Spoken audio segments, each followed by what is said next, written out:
On Rashtriya Ekta Diwas, Prime Minister Modi delivered a stirring message at the Statue of Unity in Gujarat, honouring Sardar Patel and emphasising the crucial role of national unity.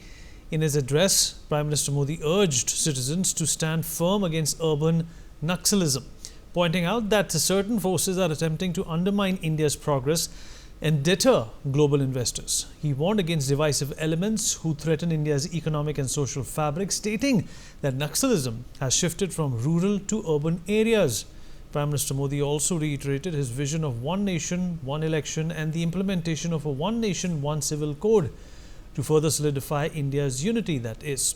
Today's rally included a parade showcasing India's security forces, a tribute to Patel's role in integrating the nation's princely states, and an IAF flypast honouring this National Unity Day.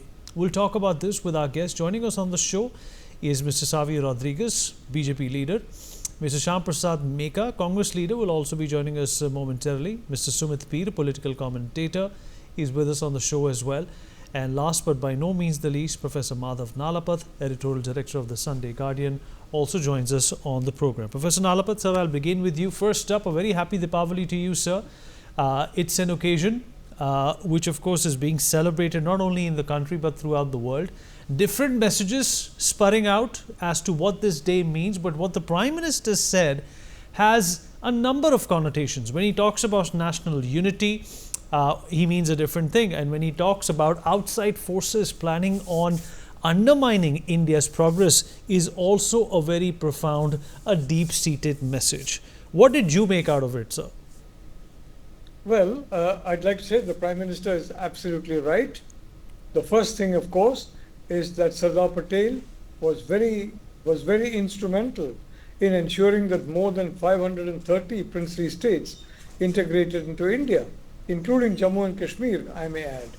And that firmness that was shown by Sardar Patel, had Sardar Patel not been there and had a less firm hand been on the Home Ministry, well, you would have seen a very unfortunate situation in which several of the princes would then possibly have kept away and to have taken a long time to bring them on board.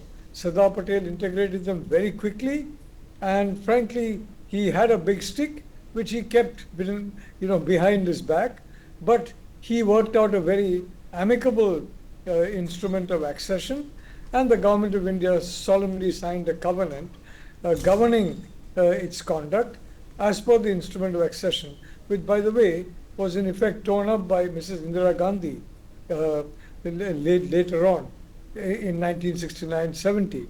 It was completely torn up, despite being a very important constitutional document. But, Mrs. Gandhi had her own political compulsions at that time, I presume. But what I want to say is that the Prime Minister is not only right to emphasize unity, and in all the schemes that we have seen of this government, unity has been the theme.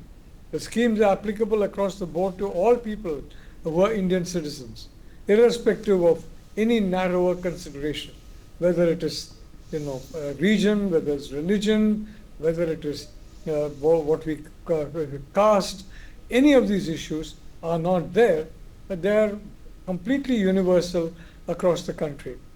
The second point is, there is no doubt, Vineet, that there are powerful forces at work out to destabilize the country. They are basically trying to destabilize Prime Minister Modi.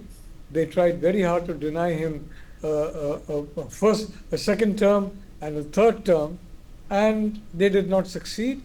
But they're working very hard to ensure that Prime Minister Modi does not succeed in his mission of ensuring that India enter into a period of double-digit growth, taking advantage of the huge opportunity that's happening as a consequence of India becoming a favorite of international investors. You've seen, for example, the IT Minister of Andhra, a very successful visit he's having to the United States, and states are competing with each other in attracting foreign investment and domestic investment, which is a very welcome sign, of the progress made under Modi 3.0. So I'd like to say that these forces are very, very active. They are targeting Prime Minister Modi personally, but the target is not just Prime Minister Modi, it's the entire country, all 1.4 billion of us. And the point is, they do not want India to have the same double-digit growth for a generation that China had in the 1980s and subsequently. They do not want that at any cost. And they know that Prime Minister Modi is laser focused on achieving this kind of a result, and their attention is to ensure that he is destabilized, and they don't care if in the process the entire Indian democratic system gets destabilized and the future of the country, especially the future of more than 700 million youths, is put in jeopardy beneath. Absolutely. And Savio, Sardar Patel's birthday today, it's a day of national unity, but taking a leaf out of what Professor Nalapat also said, these are precarious times we are living in. If you talk about India and India's accomplishments and this huge agenda to tarnish India's image has never been more palpable, Savio, than it is today. For example, a big example that is, or if I can call it the big elephant in the room, is what the Canadians are trying to do at this point in time. Just yesterday, even the Home Minister, finds himself looped into this kind of a non-evidential propaganda by Canada, where the Indian government is deep-seatedly involved in killing terrorists or people who are enemies of the state in Canada. What do you make of it? The problem that we have as India is not India as a problem. The problem international enemies or people who see us as rivals have with India is that India is rising as Bharat. It is the Bharat aspect that India is moving towards that is actually not sitting down well with many of the nations that do not want to see India rise as Bharat. Now, why is that? Because what you're really seeing, other than the economic development that is happening, the socio development that is happening, there is a cultural resurgence happening in India. And that is happening because we are going beyond religion.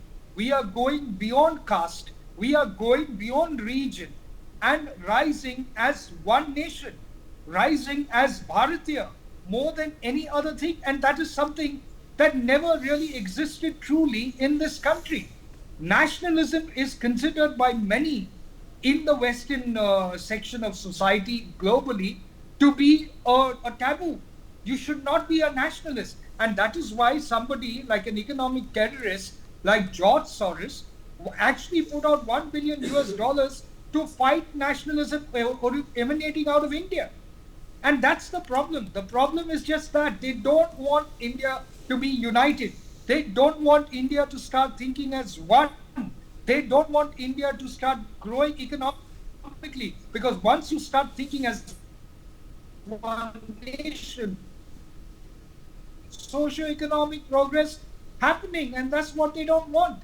As long as you keep the society of India divided on religion, on caste, on economic strata, there will never ever be progress. Therefore, what Sardar Patel stood for decades ago is exactly what India is moving towards now. It is unity. Today, I as an Indian Christian can proudly come out and say that I am united with my Hindu sisters and brothers, with my Muslim sisters and brothers, because we are Indians. We are Bharatiyas. We are not divided based on religion. The world wants us divided. They want us to see each other in the prism of caste, the upper caste and the lower caste.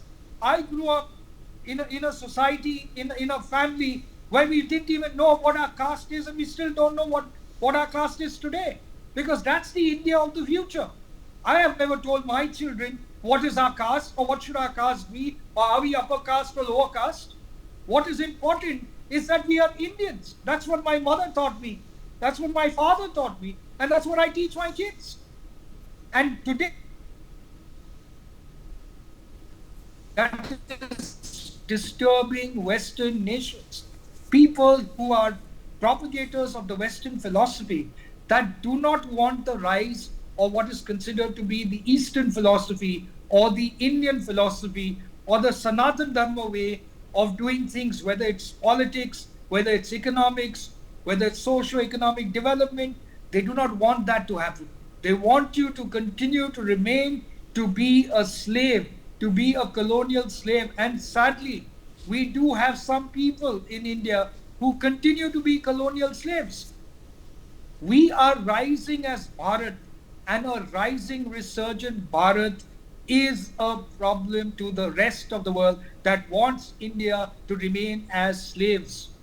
And what you're seeing today is a new India, an India that is rising, an India that's dealing with its existential threats, and it is an India that doesn't care about what the world thinks about us. What we care about is India rising as Bharat, and any threat, whether they sit in Canada, whether they sit in Pakistan, whether they sit in Afghanistan, London, or any other place in this world, a threat to India will be dealt with in the manner in which a threat needs to be dealt with. And that is the new India. That is the India that is not only shining, that is an India that is rising, that is a resurgent India, that is an India rising as Bharat. And happy Diwali to every one of you. Shubh Diwali. Valid point there, Savio. Sumit, how do you look at the Prime Minister's message? It's one of, meaning. It's one of profound introspection. But at the same time, we must also understand that, with success, you also attract a lot of enemies. That's exactly what happened to India. And that's exactly what happened to Israel as well. Now, literally, Israel is considered to be, a rose that grew in the desert. And that is a situation which India also finds itself in, surrounded by enemies, surrounded by people who wish nothing but doom upon us. But here we are still surviving. Vinny, thank you for having me on your show. Happy Deepavali to you, all the panelists and all the viewers of NewsX. Shubha Deepavali. Look, the problem is very simple. Look, when you grow, when you prosper, you will gather enemies, you will have enemies. And India has reached a level where your growth cannot be in isolation. You are going to take away from somebody. Whatever you will grow, you will take it away from somebody. This is the new reality of the world today. And if I ask you a question, and I want to ask through your channel to all the viewers, if you ask anybody who's the Prime Minister of the United States, they will know. President of the United States, they will know. Who is the Foreign Minister, they will know. Who is the Defense Minister, they will know. If I asked how many people will know the Finance Minister of the United States of America, how many people will know the Home Minister of the United States of America, they will not know. You know why? Because when your economy goes beyond a size, there are some ministries and some things which are very important. Today, geopolitics is the most important thing which India is going to matter in India. At 5 years down the line, 10 years down the line, it will not be the Home Minister of India, it will be the External Affairs Minister of India who will be the most important person after Prime Minister in the cabinet. I'm stretching my neck out and saying, I may not be sounding politically correct, but this is what is going to happen. Look, the challenge is very simple. There are people who don't want you to prosper, who don't want you to grow. The challenge is very simple. Vis-a-vis India and China, only one can progress now. Now, that joint progress, that phase is over. I mean, if we want to still befool ourselves, we can, but only one can progress. China knows as well. Either will progress or they will progress.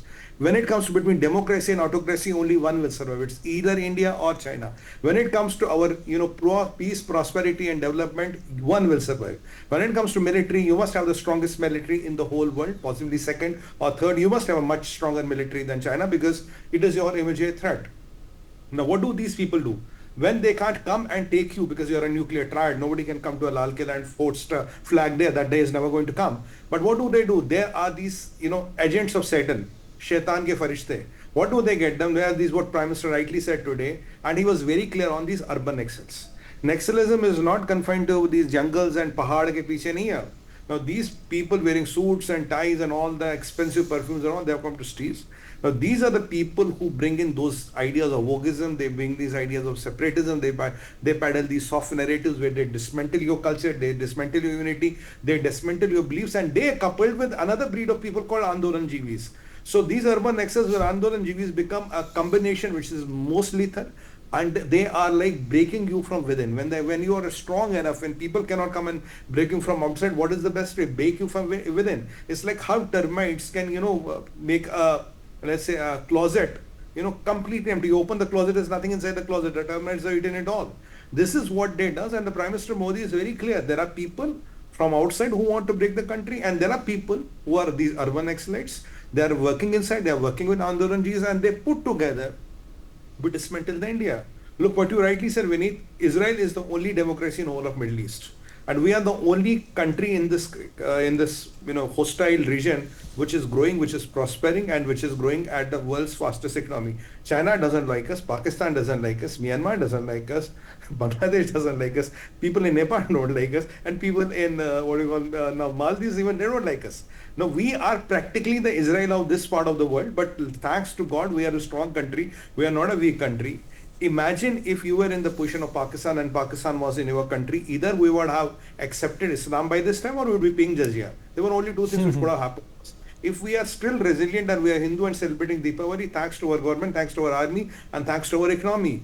But the hostilities are increasing, our enemies are increasing, and there will be a lot of forces and people who will be implanted, engineered to break you from within, because it's very easy to sabotage a system within. Outside, it takes a lot of kinetic energy. Within, you're just sabotage a few pillars.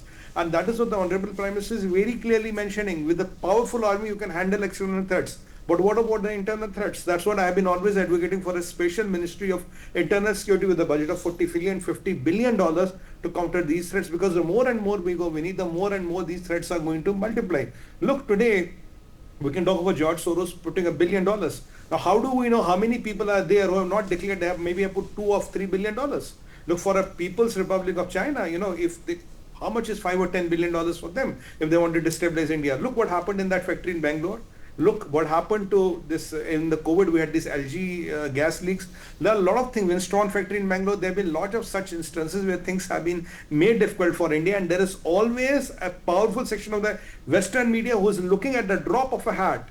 Any thing which happens in India, they will make it a global issue. They'll say, oh, how India is unviable, how India is unstable, how women in India are not safe, don't go and invest in China. And these people will not dare to open their mouth against Xi Jinping and China. They will not dare to utter a word. I'll tell you, yesterday, 29 people were hanged in Iran from those cranes and in a captive, because they talked about against this existing mullah regime of Iran. But none of the Western media, none of the media dares to talk about it. But if there's a rape in India, if there's a cow vigilantism in India, that will reach the Washington Post and New York Times. But what is happening with Uyghurs in China, what happened in Iran yesterday, that doesn't leave. The lessons from Iran are, the lessons from Israel are, if you don't have power, if you don't have Shastra Bal and Saન્ય Bal, there are enemies who will mercilessly come and crush you. We have seen 1,000 years of Islamic invasion, and let's not be befooled that tomorrow, if a week, the invaders are not going to come again. Their names change, their clothing change, but the idea is same. And let's not forget that we have a neighbor who dreams about Ghazwa Hind.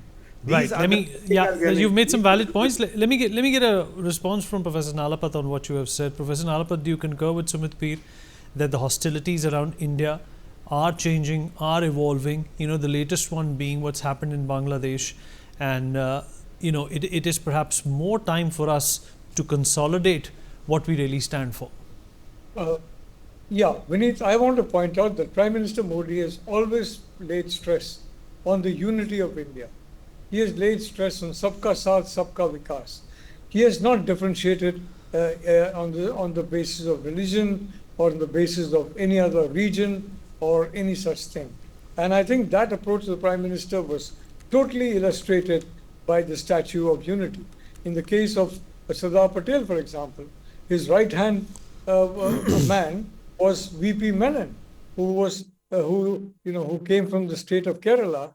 I don't think he was even a matriculate, and yet he assisted Sardar Patel in ensuring that the states come together. Sardar Patel did not look north, south, east, or west. Sardar Patel did not look at religion or any such thing. Sardar Patel wanted to protect India and the unity of India. And that was under threat. Unfortunately, in 1947, there's a hot partition. Now, the point is to create 1,000 partitions in India. In 1,000 locations, create partitions in people's minds, walls of hatred that cover you and that prevent you from dealing with other citizens of India. I'm not concerned whether a foreigner calls us Indian, but I think we should call ourselves Bharatiya. As I have said, Germany is Germany abroad. Japan is Japan abroad. To Germans, it's Deutschland and Deutschlander. Japan is Nippon and Nippongo. Like for us in India, within India, it has got to be Bharatiya. We are all Bharatiyas today. Prime Minister Modi is acknowledging that. Prime Minister Modi is celebrating that. Prime Minister Modi is working towards that. And Modi 3.0, he wants that a unified vision to take place. And I'd like to say that is the reason why Prime Minister Modi has been so remarkably successful. Although efforts have been made by these enemies of India. When you're talking abroad, say India. As far as we are concerned, Bharatiya, this attempt to weaken Bharat, and the reason is Bharat is on its way to becoming the third superpower. And you know, when any two superpowers coming together, the third superpower is toast, absolute toast. The Chinese know that very well. They're doing everything they can to stop it. And they have their agents in place almost everywhere. And you know, these agents ensure that they are able to sell as many of their goods as possible, and basically do things that are helpful to the CCP, to China. But the reality of the situation is the Chinese are working full tilt, and their agents are working full tilt in countries across the world to try and prevent India or Bharat under Prime Minister Modi from reaching the level of third superpower, which I estimate will take place by 2029. They are trying to prevent that, and that's what we are seeing play out. I think the Prime Minister was very forthright. The Prime Minister was very straightforward, as he always is, and I think all of us as Bharatiyas need to heed his words for a simple reason. This is not an attack on a few people. This is not an attack on one individual. It's an attack on all 1.4 billion of us. They want 1,000 partitions in India. They want 100, 200 million mines, 300 million mines, 400 million mines in India to be partitioned. And we cannot allow walls between Bharatiya and Bharatiya. We have all got to work together in the spirit that Prime Minister Modi is showing, in working round the clock, if I may say so, for sabka saath, sabka vikas, and sabka prayas, by the way, everybody's effort. So I think he's put us on guard. It's important that we recognize these individuals for what they are, people who are negative on the future of India, and recognize it's not just about the Prime Minister, it's not just about him, it's not just about a particular religion, it's about the entire country. And they want the entire country to disintegrate. And in the face of this, I would like to say, I regard it as a great situation that we have a Prime Minister Modi coming back for his third term. And I think by 2029, India's long-term dream of becoming a superpower, the third superpower in the world, will come true, Vineet. Well said, sir. Savio, almost out of time. Any concluding thoughts, and then we wrap up? Savio? On the occasion of Deepavali, what I'd like to really tell the people of our country is that, we are a young nation. We're a young nation of very talented, brilliant minds and equally hard workers. We need to be united. That's what Sardar Patel always spoke about. United as one nation, not divided on caste, not divided on creed, or which part of India you came from. What matters is that you are an Indian. You are Bharatiya. And this is a resurgent Bharat. And therefore, every single person, every single citizen has an active and an important role to play in this resurgent Bharat. It's not only the Prime Minister, it's the common citizen that contributes to the rise of India as Bharat. All right, Savio. Sumit, quickly, if you have anything to say, 30 seconds, please. Just 2 points. First of all, I mean, the Honorable Prime Minister could have not been more straight, direct, looking at the position he's holding. He is, I think, he has been amply clear and direct. For people to decode it, if you want to be ostrich, your call. Second thing, when you talk about Deepavali, when did Deepavali come? When Bhagwan Sri Ram returned to Ayodhya. What did he do just before returning to Ayodhya? He finished the Ravana and the complete Rakshas Kula along with it. That was the mission and completion. When he reached Ayodhya ji, that was a celebration. Remember, only power can ensure peace. And if you have to have peace, you have to be prepared to take on wars, which may be internal, external, whichever you are. Peace is not free, brother. All right. On that note, we'll dip into a short break, thanking all my guests for joining and speaking their minds. We'll be right back.